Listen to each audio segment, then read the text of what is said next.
जय हिंद दोस्तों, स्वागत है आप सबका आपके अपने YouTube channel Gurukul institute RS में। साथियों, प्रत्येक दिन की तरह आज की करंट अफेयर्स की लेटेस्ट जानकारी आप लोगों को हमारे चैनल के माध्यम से उपलब्ध कराई जा रही है। दोस्तों, पिछले 2 दिनों तक कुछ टेक्निकल रीजंस की वजह से एक ब्रेक लग गया था आपके करंट अफेयर्स का जो एक सक्रियता हमारे चैनल में बना रहता था उसे लेकर, लेकिन साथियों इसे सब कुछ ठीक कर लिया गया और एक बार पुनः अब आप लोगों को आज से करंट अफेयर्स की जो भी जानकारी होती है वो जानकारी आपको दैनिक रूप से प्रतिदिन आप लोगों को साथियों कराई जाएगी। तो चलिए वीडियो पे बने रहिए, इसकी पत कीजिए, जो भी जानकारी आपको दी जा रही है इसे नोट जरूर कर लीजिए, आगामी परीक्षाओं में आपके काम आएगी। तो आइए देखते हैं आज कौन कौन सी जानकारी आप लोगों को इस चैनल के माध्यम से मिलने वाली है। तो साथियों, जो सबसे पहली जानकारी है वो जानकारी है वित्तीय साक्षरता सप्ताह 2025 को लेकर। अब दोस्तों, वित्तीय साक्षरता सप्ताह 2025 का आयोजन किसके द्वारा किया जा रहा है? दोस्तों, इसका आयोजन किया जा रहा है भारतीय रिजर्व बैंक आरबीआई के द्वारा। जी हाँ दोस्तों, याद रखेंगे, आरबीआई के द्वारा वित्तीय साक्षरता सप्ताह 2025 का आयोजन 24 फरवरी से लेकर 28 फरवरी तक दोस्तों किया जाना है। अब साथियों, मैं आपको बता दूं कि इस वित्तीय साक्षरता सप्ताह का इस बार का अर्थात इस वर्ष का थीम क्या है, ये विषय क्या है। दोस्तों, इस वर्ष का थीम या इस वर्ष का जो विषय है वह है वित्तीय साक्षरता, वित्तीय साक्षरता, महिला समृद्धि। वित्तीय साक्षरता, महिला समृद्धि, ये इस वर्ष का थीम है। अब दोस्तों, इसका उद्देश्य क्या है? तो इस वित्तीय साक्षरता सप्ताह का उद्देश्य दोस्तों क्या है? अब एक बार जरा सा आप इसमें विषय पे ध्यान देंगे तो विषय पे क्या है? वित्तीय साक्षरता और क्या है? महिला समृद्धि। अब दोस्तों, महिला समृद्धि की बात हो रही है तो फिर यहाँ पर मैं आपको बता दूं कि ये वित्तीय साक्षरता सप्ताह का मुख्य रूप से जो उद्देश्य है महिलाओं को आर्थिक और सामाजिक रूप से सशक्त बनाना। इसके अतिरिक्त वित्तीय कारोबार से जुड़े जो जोखिम होते हैं तो वित्तीय जोखिमों के प्रति महिलाओं को दोस्तों जागरूक करना मुख्य रूप से इसका उद्देश्य है।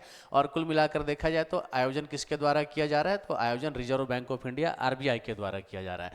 चलिए दोस्तों, आगे बढ़ते हैं और अगली जानकारी है मोहन बागान ने जीता दूसरा आईएसएल शील्ड खिताब। अब दोस्तों, यहाँ पर मोहन बागान क्या है? तो एक फुटबॉल की टीम है और फुटबॉल क्लब है, एक मोहन बागान नाम है इसका। दोस्तों, इसने अपना लगातार दूसरा आईएसएल शील्ड खिताब जीत लिया है।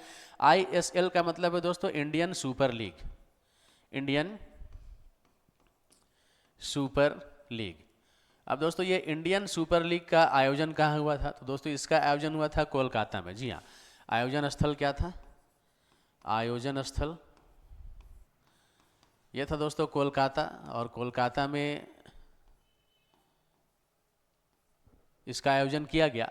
इसके अतिरिक्त दोस्तों, मोहन बागान की टीम ने फाइनल में किसे पराजित किया? तो दोस्तों, मोहन बागान की टीम ने फाइनल में ओडिशा एफसी को, जी हाँ, फाइनल में किसे पराजित किया? ओडिशा एफसी को।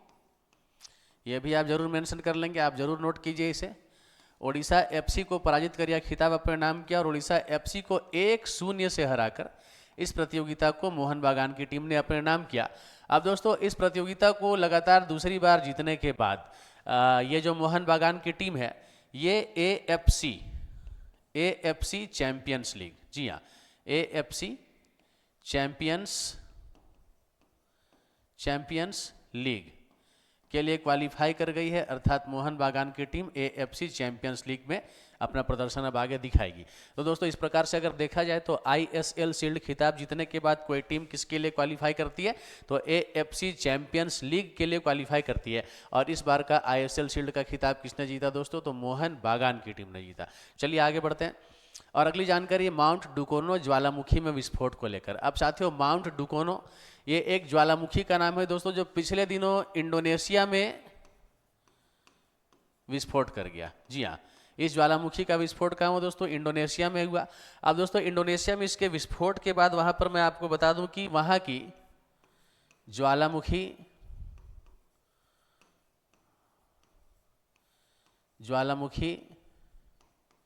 विज्ञान एवं भूवैज्ञानिक आपदा न्यूनीकरण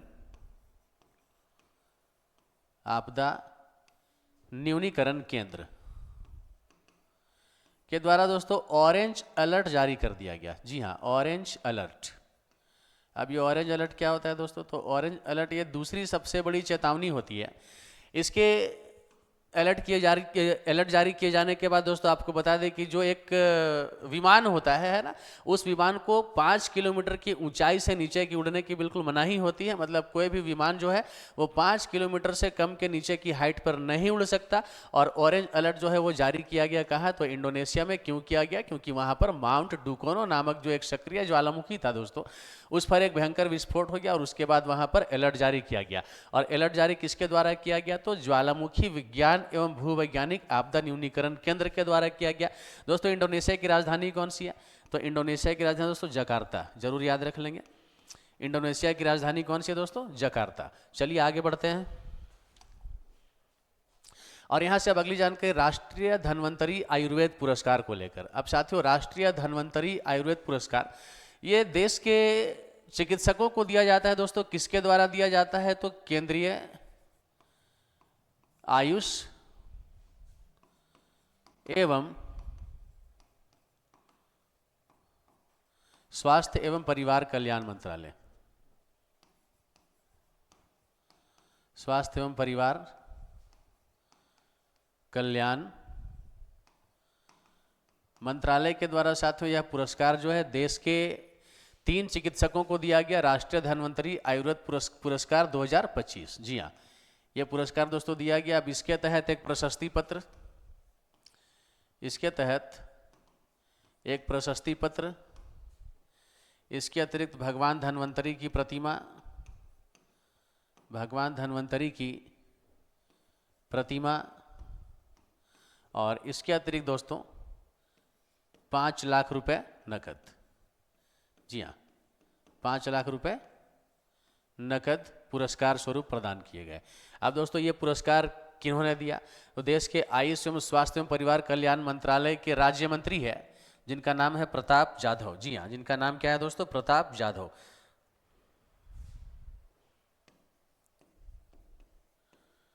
प्रताप राव जाधव, इनके द्वारा दोस्तों यह पुरस्कार देश के ऐसे 3 चिकित्सकों को दिया गया है। कौन सा पुरस्कार की बात हो रही है?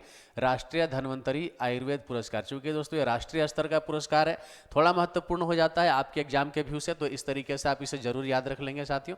चलिए आगे बढ़ते हैं। और सौरव घोषाल ने 2025 सिडनी क्लासिक स्क्वैश खिताब जीता। अब दोस्तों भारत के सबसे लोकप्रिय स्क्वैश खिलाड़ी के रूप में एक नाम आता है सौरभ घोषाल का। अब दोस्तों इन्होंने वर्ष 2025 का सिडनी क्लासिक स्क्वैश खिताब जो ये अपने नाम किया है। यहाँ से साथियों मैं आपको बता दूं कि इन्होंने फाइनल मुकाबले में किन्हें पराजित किया। अब साथियों यहाँ से मैं आपको बताता हूँ,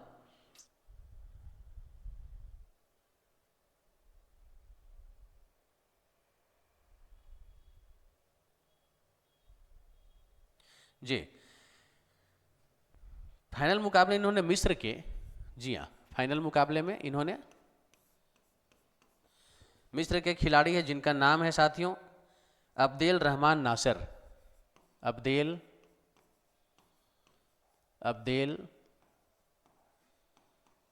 रहमान नासिर, इसे इन्होंने पराजित किया और साथियों ये खिताब इन्होंने अपने नाम किया। और इस प्रकार अगर देखा जाए तो ये जो जीत है ये इनकी 11वीं, जी हाँ ये इनकी 11वीं PSA खिताबी जीत है दोस्तों। PSA खिताबी जीत है। अब PSA क्या है दोस्तों? तो PSA है प्रोफेशनल स्क्वैश एसोसिएशन। जी हाँ, प्रोफेशनल स्क्वैश एसोसिएशन की 11वीं खिताब इन्होंने अपने नाम किया। नाम क्या है दोस्तों? सौरभ घोषाल। अब साथियों यहाँ पर मैं आपको बता दूं कि सौरभ घोषाल ने साथियों पिछले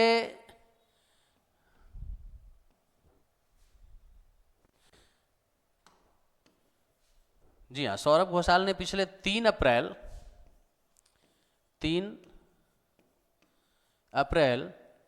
2024 को अंतर्राष्ट्रीय स्क्वैश से संन्यास की घोषणा की थी। लेकिन इसके बाद इन्होंने संन्यास से वापसी लेते हुए दोस्तों एक कह सकते हैं सफल संन्यास वापसी का काम किया। क्या करके दोस्तों? अपने नाम इस टूर्नामेंट को करते हुए। जी हाँ, तो इस प्रकार याद रख लेना है सौरभ घोषाल ने 2025 सिडनी क्लासिक स्क्वैश खिताब जो है अपने नाम कर लिया है। पराजित किन्हें किया? तो पराजित मिस्र के खिलाड़ी है अब्देल रहमान नासर को पराजित किया और ये इनकी 11वीं PSA खिताब जीत है। संन्यास की जहाँ तक हम बात करें 3 अप्रैल 2024 को संन्यास की घोषणा की थी पेशेवर खेल से, लेकिन दोस्तों उसके बाद संन्यास से वापसी लेते हुए इन्होंने इस खिताब को अपना नाम लिया है, एक बड़ी उपलब्धि इनके नाम। चलिए आगे बढ़ते हैं। और महिला शांति सैनिकों का पहला सम्मेलन नई दिल्ली में आयोजित। अब दोस्तों महिला शांति सैनिकों का पहला सम्मेलन कहाँ आयोजित किया गया? नई दिल्ली में। यहाँ पर आपको बता दें कि संयुक्त राष्ट्र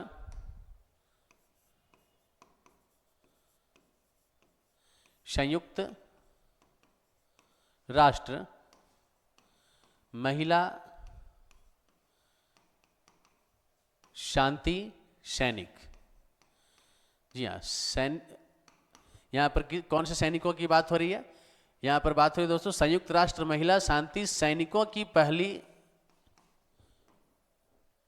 प्रथम सम्मेलन की या पहली सम्मेलन की। तो इसका आयोजन दोस्तों कहाँ हुआ? दोस्तों इसका आयोजन किया गया नई दिल्ली में।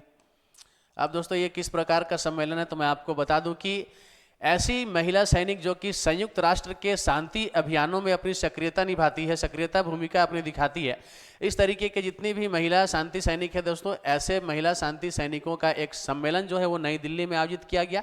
इस प्रकार का ये एक पहला सम्मेलन था जिसमें कुल मिलाकर 35 देशों की महिला सैनिकों ने भाग लिया। जी हाँ, 35 देशों की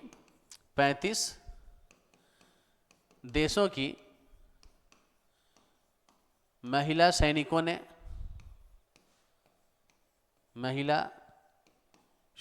ने अपनी सक्रियता दिखाई या फिर महिला सैनिकों ने दोस्तों भाग लिया। एक बार इस स्लाइड की चर्चा हम लोग फिर से करते हैं साथियों। महिला शांति सैनिकों का पहला सम्मेलन नई दिल्ली में आयोजित किया गया। अब यह किस प्रकार का सम्मेलन है? तो संयुक्त राष्ट्र महिला शांति सैनिकों की यह प्रथम सम्मेलन थी। आयोजन कहाँ किया गया? नई दिल्ली में किया गया। अब दोस्तों इस महिला सैनिक सम्मेलन में 35 देशों की महिला सैनिकों ने भाग लिया और ये ऐसी महिला सैनिक है या फिर ये ऐसे 35 देश है जहाँ की महिला सैनिक जो है संयुक्त राष्ट्र के द्वारा चलाए जा रहे जितने भी शांति अभियान है, ऐसे अभियानों में अपनी सक्रिय भूमिका का निर्वाह करती है। तो ऐसे महिला सैनिकों का एक सम्मेलन का आयोजन नई दिल्ली में किया गया। चलिए दोस्तों आगे बढ़ते हैं और अगली जानकारी है नई दिल्ली में प्रथम कार्बन बाजार पर अंतरराष्ट्रीय सम्मेलन प्रकृति का उद्घाटन। अब दोस्तों नई दिल्ली में प्रथम कार्बन बाजार पर अंतरराष्ट्रीय सम्मेलन, नाम क्या है दोस्तों इसका? प्रकृति। अब इसका उद्घाटन दोस्तों किया गया, यहां पर आपको जानकारी देना चाहूंगा कि यह सम्मेलन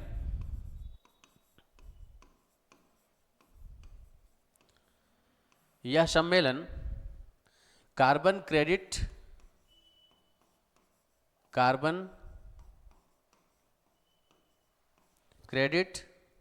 प्रमाण पत्र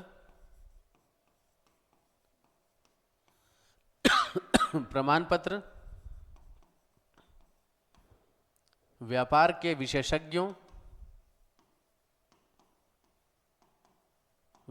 विशेषज्ञ तथा शोधकर्ताओं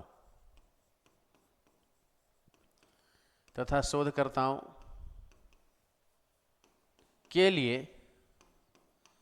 एक मंच था। अब दोस्तों इसका उद्देश्य क्या रहा? तो दोस्तों इसका उद्देश्य रहा भारतीय कार्बन बाजार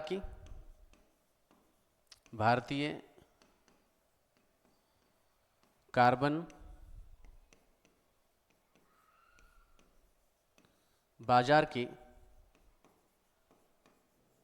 कार्यप्रणाली को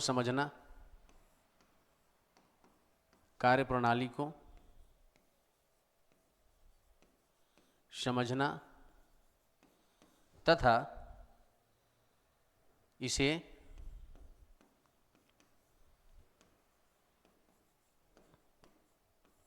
विकसित करने की रणनीति बनाना। अब दोस्तों याद रखेंगे जरा एक बार फिर से मैं इस स्लाइड की चर्चा कर रहा हूं। नई दिल्ली में प्रथम यानी कि पहला कार्बन बाजार पर अंतर्राष्ट्रीय सम्मेलन प्रकृति का उद्घाटन किया गया। जी हाँ, कार्बन बाजार के ऊपर में एक अंतर्राष्ट्रीय सम्मेलन का आयोजन किया गया और इस सम्मेलन का नाम क्या था साथियों? तो इस सम्मेलन का नाम था प्रकृति, याद रखेंगे, सम्मेलन का नाम था प्रकृति। और इसका उद्घाटन दोस्तों किया गया, कहाँ किया गया? तो नई दिल्ली में किया गया। अब दोस्तों यह सम्मेलन किस प्रकार का सम्मेलन है? तो यह सम्मेलन कार्बन क्रेडिट प्रमाण पत्र व्यापार के विशेषज्ञ तथा शोधकर्ताओं के लिए एक मंच के रूप में कार्य किया। और दोस्तों इसका उद्देश्य क्या रहा? तो इसका उद्देश्य भारतीय कार्बन बाजार की कार्यप्रणाली को समझना तथा इसे विकसित करने के लिए रणनीति तैयार करना। जी हाँ, ये इसका मुख्य उद्देश्य रहा। आयोजन कहाँ हुआ था साथियों? आयोजन नई दिल्ली में हुआ था और नाम क्या है इसका? प्रकृति। चलिए आगे बढ़ते हैं।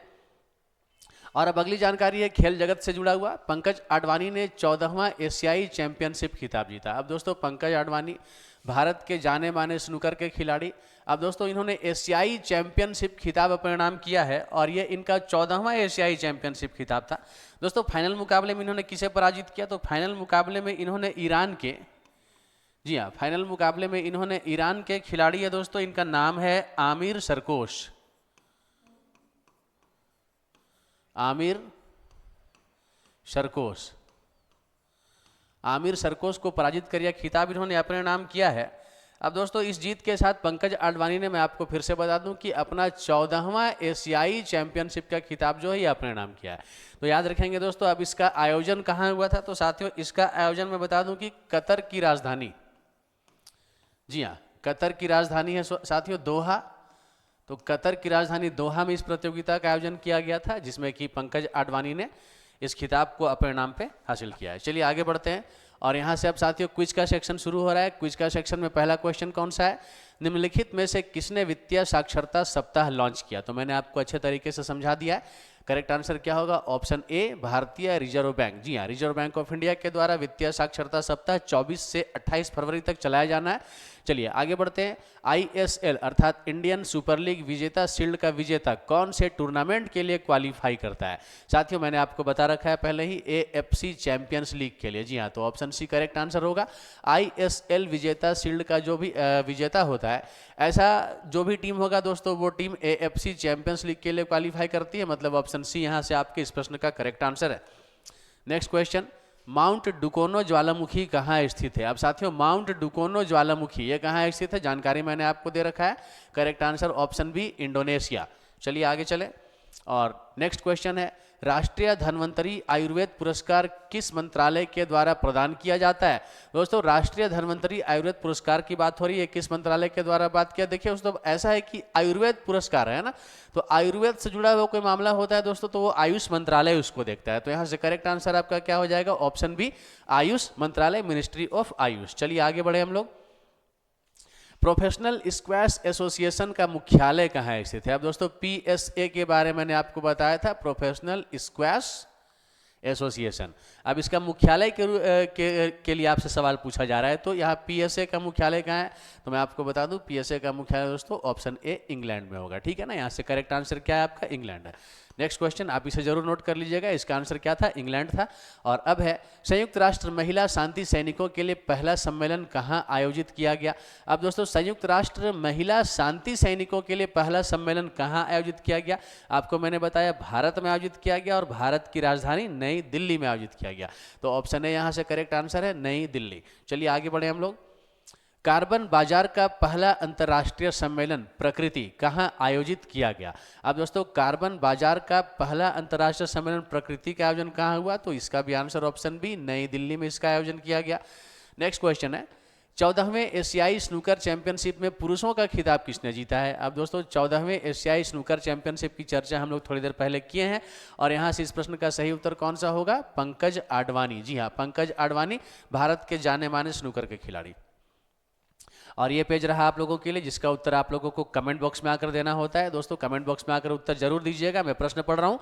प्रश्न है, भारत का पहला वन्य जीव बायो बैंक कहाँ पर खोला गया? जी हाँ, भारत का पहला वन्य जीव बायो बैंक कहाँ पर खोला गया? साथियों option A Darjeeling, option B Dehradun, option C Jaisalmer, option D Bangalore. साथियों क्या लगता है इस प्रश्न का सही उत्तर कौन सा है? कमेंट बॉक्स में आइए और अपना जवाब जरूर दीजिए। आपके जवाब की हमें प्रतीक्षा रहेगी। साथियों अपनी प्रतियोगिता परीक्षाओं की तैयारी बिल्कुल मनोयोग पूर्वक शानदार तरीके से आगे बढ़ाते रहिए और हमेशा याद रखिए, कोई भी लक्ष्य मनुष्य के साहस से बड़ा नहीं, हारा वही जो लड़ा नहीं। साथियों आप सभी को मेरी ओर से बहुत सारी शुभकामनाओं के साथ जय हिंद, जय भारत। साथियों।